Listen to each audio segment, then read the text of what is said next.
मैं फिर कहूं कि ये व्यथा हरण कथा है। तुम्हारा मानस एकाग्र होता नहीं और शिव महापुराण तुम्हारे मन को यहां वहां जाने देती नहीं, इसलिए डटे रहना। भगवान के तरफ मन जाने का सबसे बढ़िया समय क्या होता है मालूम? हमारे रामानंदियों में एक संत थे, वो कहा करते कि भगवान भय से मिलता है, इसीलिए उनकी स्तुति में भय प्रकट कृपाला बोलते हैं। हाँ? वो कहते हैं भय प्रकट कृपाला, भय से उत्पन्न हुए कृपाल, ऐसे बोलते हैं। यद्यपि ये मखौल है, लेकिन उसके बावजूद ये बात समझने का प्रयास करो, परमात्मा भय से ही आपको मिलता है। जितना ज्यादा भय, जितना ज्यादा संकट और जितनी ज्यादा मुसीबत, तुम उतने बड़े भक्त। भक्ति का सबसे बड़ा काल भय में मिलता है।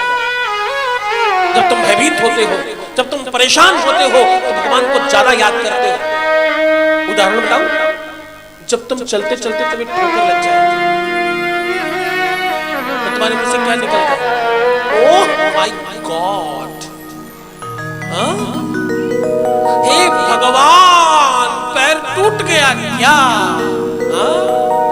जितना भारी संकट भगवान उतना ज्यादा आसान आपके लिए। जितना प्रबल संकट होगा आपके ऊपर, भगवान तुम्हें उतना ज्यादा याद आएगा।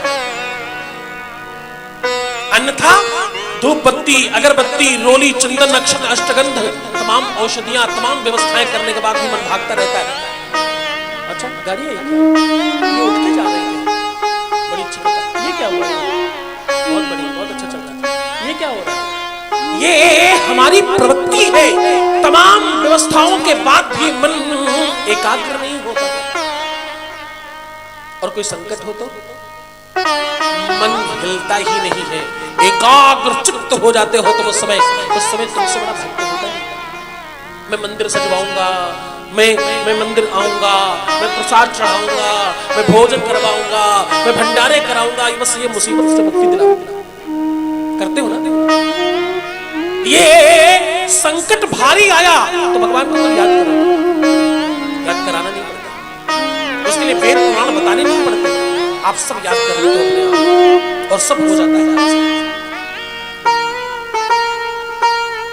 क्योंकि भयानि मोचानि तथा ईश्वर भी जब परेशान होते हैं तो वो अपने ऊपर अपने श्रेष्ठ भगवान की तरफ भाग कर जाते हैं।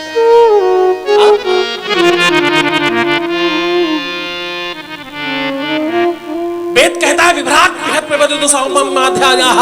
ये क्या कह रहा है? ये कहता है कि तुम्हारे जीवन में संकटों से ज्यादा भगवान की उपलब्धि कराने वाला दूसरा साधन नहीं बनेगा।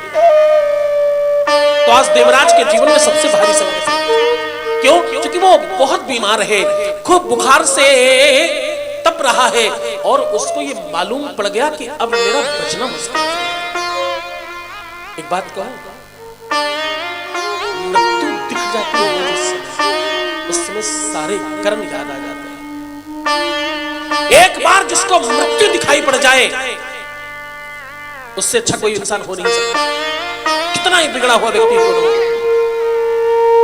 एक पापी एक बार किसी भगवान को मानने की नौटंकी करता हुआ किसी संत के घर पहुंच गया।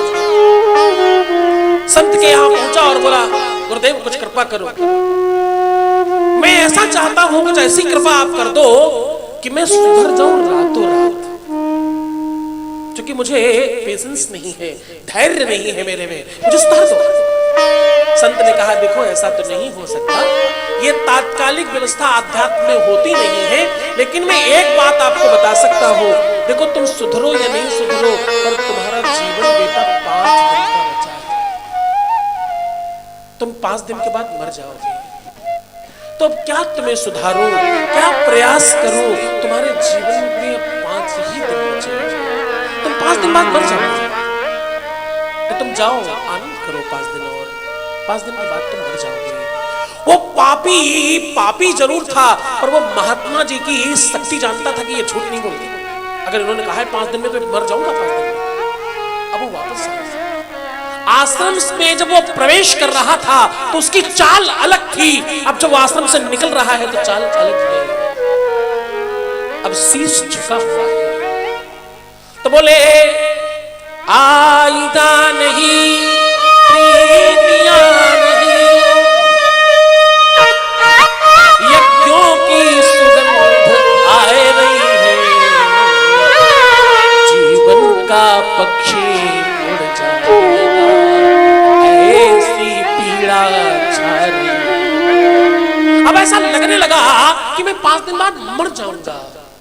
रास्ते में कोई मिला, बोला ए दुष्ट पापी, तूने मेरे पैसे लिए थे वापस नहीं किए। अब पहले वाला होता तो रिवाल्वर, तलवार, कटार, छुरी निकालता। अब ये हाथ जोड़ कर कह रहा है कल आप सभी सामने वाले को लगा ये क्या, ये वही है क्या पहले वाला? हाँ, ये कौन है? घर गया, बीवी से बड़े प्यार से नमस्ते करके प्रणाम करके बात कर रहा है। देवी, तुमने क्या बनाया है रोज की तरह नहीं पूछ रहा है, आज तुम क्या खाओगे ये पूछ रहा है। देवी, क्या खाओगे आज? मैं भोजन तुम तो रोज ही पकाती हो। और मेरी माँ को बुलाओ, मुझे उसके साथ रहती है, मैंने बड़े कष्ट दिए हैं उसे। मेरे भाई को बुलाओ, मेरे चाचा को बुलाओ, मेरे काका को बुलाओ, मेरे फूफा जी को बुलाओ, तमाम लोगों को इकट्ठा कर लिया उसने। मैं सबसे मिलना चाहता हूँ। अच्छा, संत ने एक और बात कही कि अगर तुमने ये किसी को बता दिया कि तू 5 दिन में मर जाएगा, तो 24 घंटे में मर जाएगा बेटे, तेरा और भारी अपराध होगा। तो अब ये किसी को ये बता नहीं सकता कि मैं मरने वाला हूँ, पर सबके साथ बड़ी प्रीति कर रहा है, सबके पैसे वापस कर रहा है, खूब धर्म कर रहा है, भंडारे कराने लग गया, मंदिर बनवाने के लिए पैसे दे दिए। कोई संतों की टोली जा रही थी, बुलाकर पैसे दिए। कहां बुलाकर मारा करता था, पीटा करता था कि तुम महात्मा लोग तो चोर होते हो। हाँ, कहां से चोरी करके लाओ इधर पैसे लाओ मुझे दे दो। हाँ, मेरे से ज्यादा बड़ा संत कौन है, मुझे दे जाओ।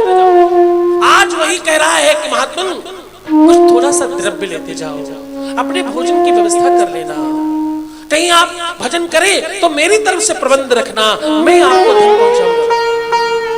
ये बदल गया। 1 दिन हुआ, 2 दिन हुआ, गंगा स्नान करने जाने लगा, मठों में जाने लगा, मंदिरों में जाने लगा, बेटियों के प्रति बड़ा संवेदनशील हो गया, पूरे परिवार को बड़ा स्नेह और प्रेम करने लग गया। बड़ी बड़ी विधियां, बड़ी बड़ी परंपरागत व्यवस्थाओं को न बताकर आपने कैसी कृपा करी है गुरुदेव।